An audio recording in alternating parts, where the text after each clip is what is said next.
Good day, Crime Talk aficionados. We have a great President's Day show for you. First, Luigi Mangione speaks. Colorado dentist doubles down. Doesn't turn out so well. A self-professed serial killer testifies. Should I open an office in D.C.? It seems like there may be a lot of work there.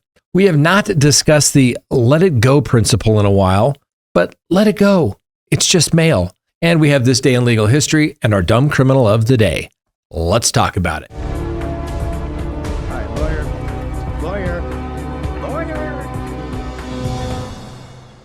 Good day, everyone. My name is Scott Reich, and this is Crime Talk. Thanks for joining us. You know the drill. Subscribe if you haven't, like if you do, leave me a comment below, hit that bell for notifications, and yes, you can check us out on any of your favorite podcasting apps. Now, before we get started with today's show, please go to crimetalksearch.com. And when you go there, you can sign up for a background subscription service, which is going to allow you to do as many background searches as you desire when you have the subscription.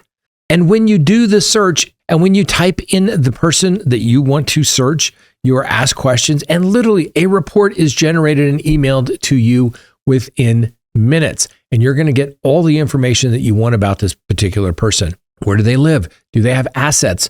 What is their phone number? What are their email addresses? Are they married? Are they divorced? Do they have judgments against them? Do they have a criminal history, and do they have to be on one of those sex offender registries? Go check them out, crimetalksearch.com. Listen, this could literally save your life. You hear about all these people going on various dating apps, meeting with people, and not coming back. They should have gone to crimetalksearch.com and checked the person out. Listen, whether it's somebody coming new into your life or somebody coming new into your relative's life, go check them out. It could literally save your life. All right, let's go ahead and get to the docket. As I said, it is President's Day, so pretty much everything's closed down. So let's do the docket for February 17th, 2025. All right, first on the docket, Luigi Mangione speaks. That's right. How does Luigi Mangione speak? He speaks through his attorneys. Well, he's making his first public comments, though, since being arrested and charged in the murder of Brian Thompson. Now, Luigi released a statement Friday on a new website dedicated to his defense. Now, Mr. Mangione says, quote, "I am overwhelmed by and grateful for everyone who has written me to share their stories and express their support. Powerfully, this support has transcended political, racial, and even class divisions as mail has flooded MDC from across the country and around the globe. And while it is impossible for me to reply to most letters, please know that I have read every one that I receive. Thank you. Thank you again for everyone who took the time to write. I look forward to hearing more in the future." Now, obviously, we know he is locked up at the Metropolitan Detention Center there in Brooklyn, not exactly Club Med or the Ritz or Four Seasons, anything like that, but he's making do. Anyway, his lawyer says the goal here is to provide answers to frequently asked questions, accurate information about the case, and to dispel misinformation. And the intent is to share factual information regarding the unprecedented multiple prosecutions against him. Now, the website includes some tabs for case updates, attorney bios, statements, frequently asked questions, and of course, that's right, where to donate and various contact information. Now, as we've talked about several times, Mr. Mangione is facing a total of 20 counts in New York, Pennsylvania, as well as the federal courts that include terrorism, stalking, and murder after he allegedly gunned down United Healthcare CEO Brian Thompson outside of a hotel in Manhattan. Now, this murder set off a nationwide manhunt that spanned for days until Mangione was ultimately arrested in Pennsylvania. Now, while Mangione faces serious charges, he's garnered support from people who have donated hundreds of thousands of dollars to his legal defense fund. As of February 17th, the fundraiser amount has surpassed $460,000. Now, Mr. Mangione has pled not guilty to all the charges, which carry a maximum sentence of life in prison, as well as the potential death sentence in the federal court. He's next expected to appear in a state court hearing on February 21st. So let's just take a quick stroll, ladies and gentlemen, on the Luigi Mangione website. Yes, you've got the homepage. And he says, hey, due to the extraordinary volume of inquiries and outpouring of support, this site is created to be maintained by Luigi Mangione's New York legal defense team to provide answers to frequently asked questions. We have the case updates. Friday, February 21st, 2:15, People v. Mangione, New York State. Monday, February 24th, Commonwealth versus Mangione, Pennsylvania. Somehow I think he's going to be WebEx on that one. And then March 19th, USA v. Mangione, U.S. Federal Court in New York. Oh, then we got a little bio here on his attorneys. Not really, just says who's representing him. Statements, yes, it puts everything out there that his attorneys have said, that he's aware of the fund and much appreciates it. The transcripts, etc., that they've requested, pretty generic as it relates to that. And frequently asked questions. This is where you get all the hard-hitting stuff. Where is Luigi in custody, for example? Metropolitan Detention Center. Can I send mail and can he respond? So according to the Federal Bureau of Prisons, the BOP encourages inmates to write to family, friends, and other community contacts to maintain these ties during incarceration. Written correspondence is classified as either general or special mail, and it even gives his address. So if you really wanted to write Luigi Mangione, you could do so. Are there any restrictions on the mail? Well, yes. According to the BOP policies, if a letter is addressed incorrectly, it will be returned. If a letter is sent without a return address, it will not be delivered. May I send him items like books? Well, due to the overwhelming generosity of members of the public, numerous books have already been mailed to Luigi. He is very appreciative, but kindly asks that people temporarily refrain from sending more books. The number of books he can possess at any given time is limited, and according to the BOP statement, they are limited to 5 books, 1 photo album, 1 scrapbook, and the 25 4x6 photos. The question then begs to be answered. Can you send a picture to Luigi if he so desires? Well, he is allowed to receive photos and free prints in accordance with the mail procedure, but due to the volume of photos, they could take longer than usual to be screened and shared. And obviously, you don't want to send any, risque pictures as well. How can I sign up for official court information? Well, it tells you how you can do that too. Can I send anything else to Luigi? Other than books, mail, news articles, or photos, no other items can be sent. Where can I contribute to the Luigi Mangione Defense Fund? That's right. Go to Legal Fund, Luigi Mangione, give until it hurts, ladies and gentlemen. Now, they didn't say that. I said that. All right.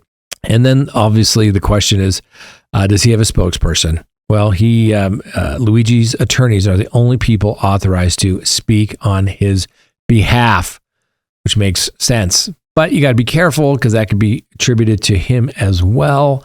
Once again, we got the contribute tab here.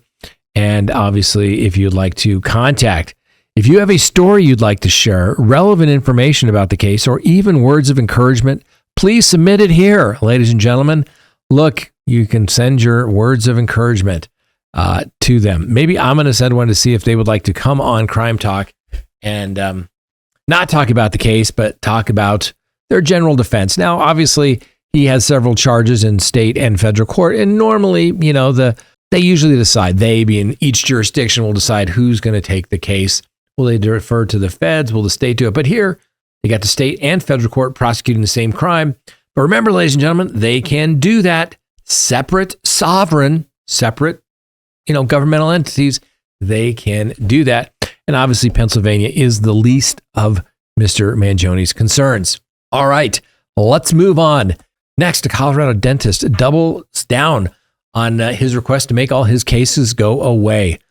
That's right. So a judge has determined there's enough evidence to prosecute a former dentist accused of poisoning his wife here in Colorado back in 2023, and then allegedly trying to get a fellow inmate to kill the detective that was prosecuting his case.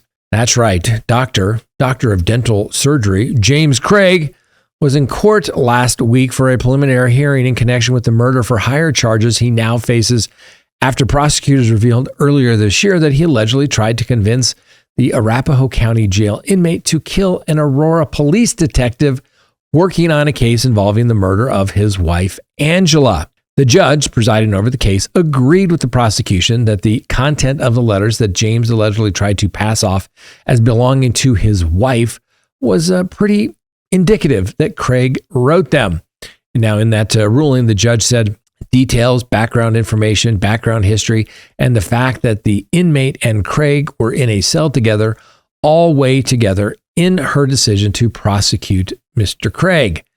Now, the pretrial hearing is now set for June, and a jury trial is scheduled to begin on July 10th. Now, Dr. Craig, who once practiced dentistry at the Summerbrook Dental Group, was arrested after his wife, Angela, died on March 18th of 2023 from lethal doses of cyanide and tetrahydrozoline, a decongestant found in over-the-counter eye drops. Now, she suffered through several bouts of sickness where doctors could not determine the cause. Now, in an arrest affidavit for James, it detailed how Angela Craig became sick multiple times back in early and mid-March of 2023 and was hospitalized, but doctors could not determine what was causing her symptoms. Now, during one of the visits, a person alerted a nurse that he believed she had in fact been poisoned by her husband. That's according to the arrest affidavit. A detective learned about the decline of Angela's health, all as of that time she was still in support with no brain activity. She was pronounced brain dead on March 18th at approximately 4:29 p.m., according to the arrest affidavit. And during a search warrant at the dentist's office, police seized computers and they found from a single device that a user had searched many poison-related inquiries, including how many grams of pure arsenic will kill a human. And is arsenic detectable in an autopsy? Certainly random searches that I do on a daily basis. I don't know why anybody would be suspicious of that. Anyway, the user had also searched for chemical suppliers in Aurora, as well as YouTube videos about making poison, including the one titled Top 5 Undetectable Poisons that show no signs of foul play. Now, this trial is expected to start July 14th and go through August 1st. The affidavit also states that James made multiple orders for arsenic and cyanide, and the investigation, the police noticed that many similarities between Angela's symptoms and the effects of ingesting cyanide and arsenic, as outlined by the United States Center for Disease Control and Prevention. Someone familiar with the case apparently told police that they knew that James made protein shakes for his wife, and when they exercised, that she had felt faint and dizzy after drinking them. The protein powder and shakers were seized in the search warrant, and police said in the affidavit that they believe the poison was introduced through those shakes. James was arrested early the following day on charges of first-degree murder and after deliberation, but new charges obviously have been added. 2 counts of solicitation to commit tampering with physical evidence, 2 counts of first-degree solicitation to commit perjury, and 1 count of first-degree solicitation to commit murder. Those last 2 charges were filed November 22nd of last year. And in those court records, prosecutors alleged that James committed the crime between October 19th and November 15th of 2023. And they also alleged that James tried to convince the jail inmate to kill the police detective, like I talked about. Bad facts for him. Now, at the hearing in May for the death of his wife, Detective Bobby Olson, the lead detective of the case, said James had asked the inmate who was going to bond out to place letters in his garage and truck at home to make it appear as though Angela had written the letters herself. Olson also said the letters were supposed to convey that Angela was not happy with life, was suicidal, and had learned her husband was having an affair. The intent was to have law enforcement find these, or his defense attorneys to find the letters, according to the detective. Now, in exchange for placing the letters, James offered the inmate free dental work or money for their bond. But the inmate didn't take James up on the offer and instead contacted law enforcement. What do I say, ladies and gentlemen? Anytime there is a murder for hire or some sort of tampering, people go straight to the prosecutor because they get the best of both worlds. They get what they're looking for, cooperation, they get out, and they don't have to do anything bad as well. Can't trust anybody in jail these days, apparently. Anyway, last year, the prosecutors also alleged that James asked another former fellow inmate to find attractive women who would agree to testify at his trial that they had affairs with him. And after Angela Craig found out, they had refused to help her frame him. James pled not guilty to the murder charges back in October of 2023, but has not yet entered a plea for the new charges until last week. Now, a day before the more recent charges were filed, the judge allowed his lawyer, a guy by the name of Harvey Steinberg, who's a very, very good attorney, to withdraw from the case after he cited a professional conflict. Steinberg stated on the record that James was persistent in a course of action that he reasonably believes is criminal or fraudulent, and that James was insisting on action he considers repugnant or has a fundamental disagreement with. Got to get off when the client is trying to kill police detectives. And if you find out about it, you can have nothing to do with it. That was completely unethical.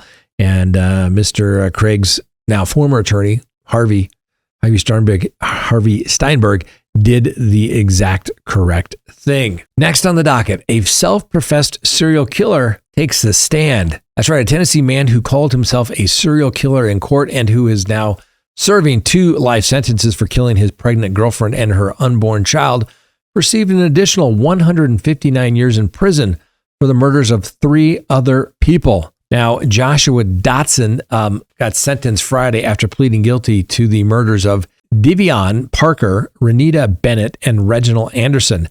The additional 159 years will run consecutive with his prior murder conviction back in August, bringing his total sentence to a paltry 261 years for 5 murders. Now, Dotson was also convicted of the murder of his former girlfriend, Jamisha Kovson, and her unborn child, resulting in 2 consecutive life sentences totaling 102 years. And back in October, a jury found Mr. Dotson guilty of 2 counts of first-degree murder for the fatal shooting of Miss Kovson and her unborn child. Following a 3-day trial, jurors deliberated for just 45 minutes after Dotson took the stand in his own defense and told the court that he was a serial killer. Quote, "I am Michael Myers," end quote. Dotson testified during his testimony in which he confessed to the 3 additional murders. The comment was an apparent reference to the fictional character of the same name who terrorized teenagers in the horror movie Halloween. Anyway, the judge sentenced Dotson to 51 years for each murder conviction, ordering the sentence to run consecutively, meaning one after another. Next on the docket, should I open an office in D.C.? All right. When I was a young lad, I was stationed in Quantico, Virginia. And at that time, I should have just paid my fee to get into the DC bar. And at that point, it was something outrageous, like $250. But I just didn't have the extra $250 to get a law license where I thought I would never practice. So I never did it. But over the years, I've always thought about it. I should open a office in DC, a branch office, because there seems to be no shortage of work out there indeed.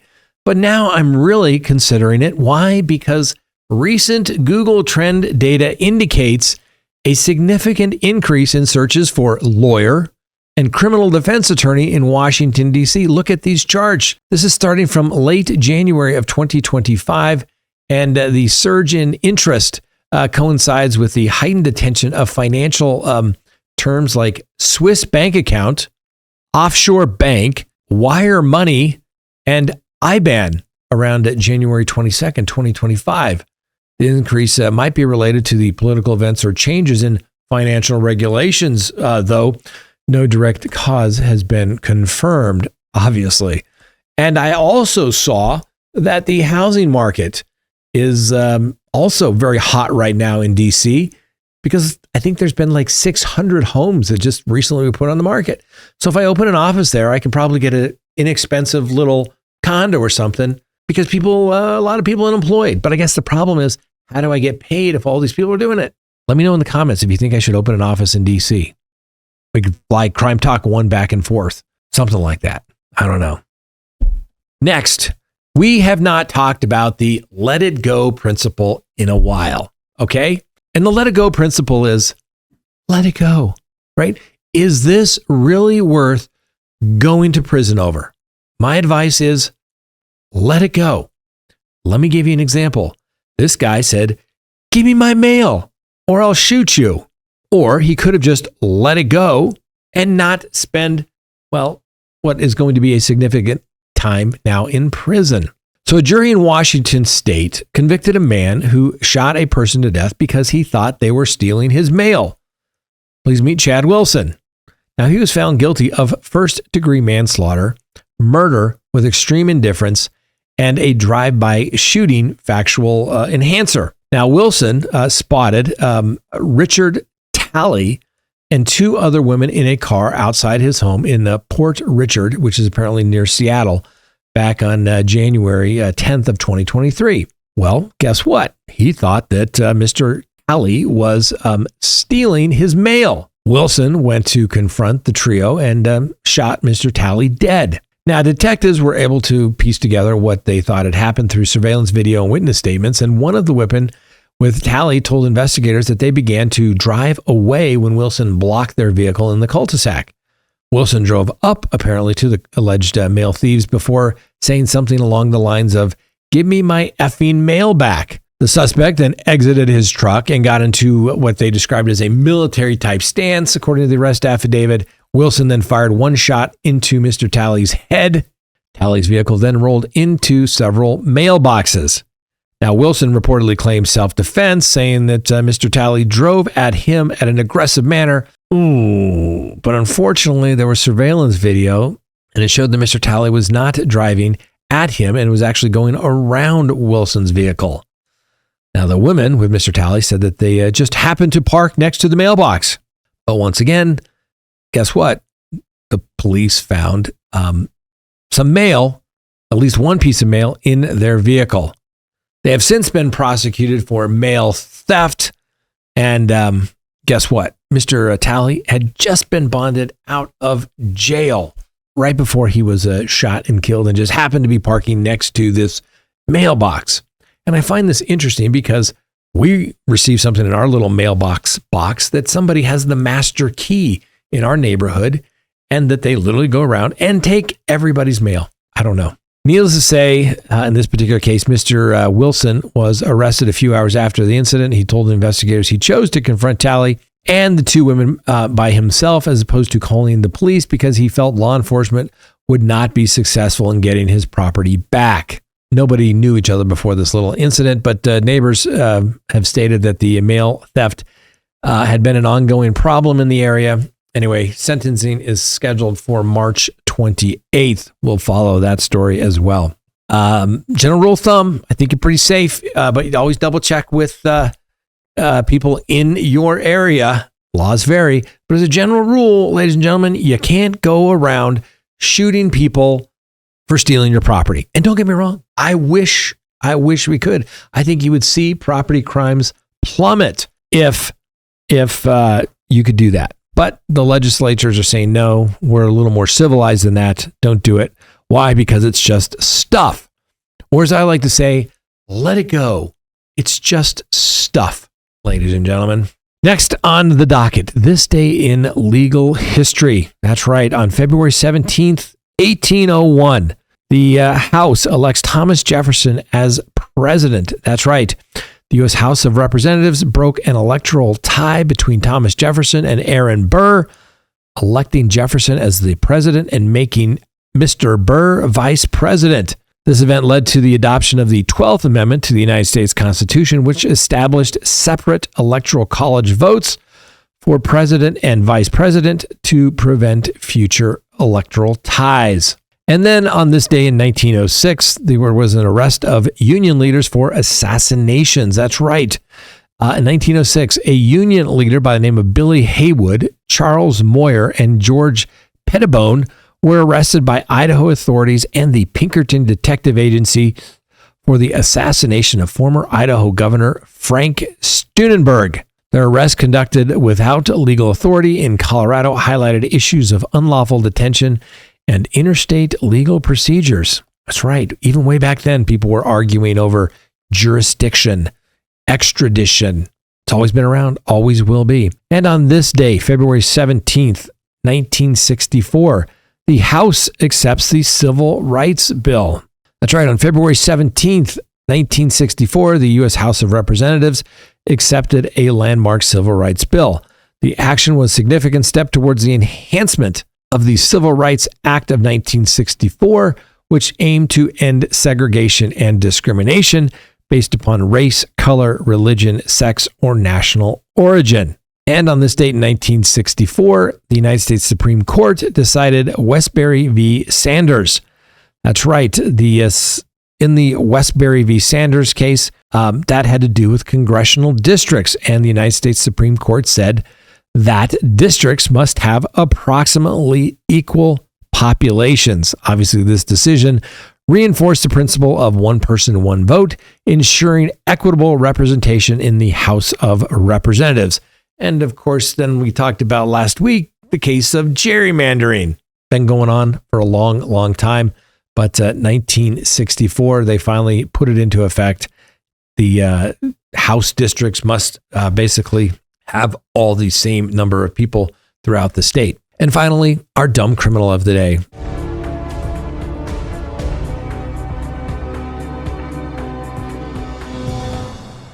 Take a look at this video. This just goes from bad to worse for a young lady there in Ohio. She apparently had a little incident where she may have bumped something along the side of the road, and the police officer followed her home. And it turned out, well, maybe she was intoxicated. She couldn't even remember her date of birth. Check it out. When did it happen? You just went off the road when you turned onto Waverly Hill from Branch Hill Guinea Pike. You ran off the roadway. Do you have your ID on you, ma'am?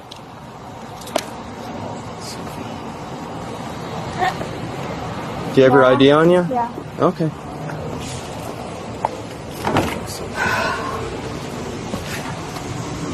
Where are you coming from? From work. From work? Yeah. Sophia, if you remain polite, cooperative with us, we're going to do everything we can to not take you and take you to jail. Because you don't seem like a bad person to me, right? So we're going to make sure that you don't try to go to jail. So make sure, hang tight for me, breathe it out. Dad. Talk to your dad if you want. Sir, would you like to talk to her? We have to read her something here in a minute, so hang tight for a couple seconds. What's happening? What the? Sophia, I got to read this to you. You have the right to remain silent. Anything you say can or will be used against you in the court of law. You have the right to talk to a lawyer or have him present with you while you're being questioned. Sophia, I really need you to pay attention to me for a second, okay? If you can't afford to hire a lawyer, one will be appointed to represent you before any questioning if you wish. Do you understand all those, Sophia, as I've read to you? Yes. You sure? Okay, that's great. So you want to talk to your mom or dad or anything like that? Yes. Oh. Yes. Okay. What's going on? They pulled me over for. All right, so I was not. Why don't you start it to the station? I'll explain everything that's going on. Sophia, we're heading out to the car. All right, what happened was Sophia almost hit me coming off of Waverly Hill and Branch Hill Guinea Pike, and she went off under the grass. We're going to take pictures and all that good stuff of her coming off of the thing, off of the curb, and almost turned around. All right, ladies and gentlemen, as you can see, you just can't make this stuff up. Good rule of thumb, 8 hours, bottle to throttle. Don't drink and drive. All right, from the time you stop drinking, don't get behind of anything mechanical for at least 8 hours, maybe even longer if you're really drunk. All right, just a good general rule of thumb, but don't drink and drive. It's not worth it. All right, that's all we have for you today on this President's Day. Hope you had a good day off if you got the day off. We'll see you next time. And remember, the Constitution matters.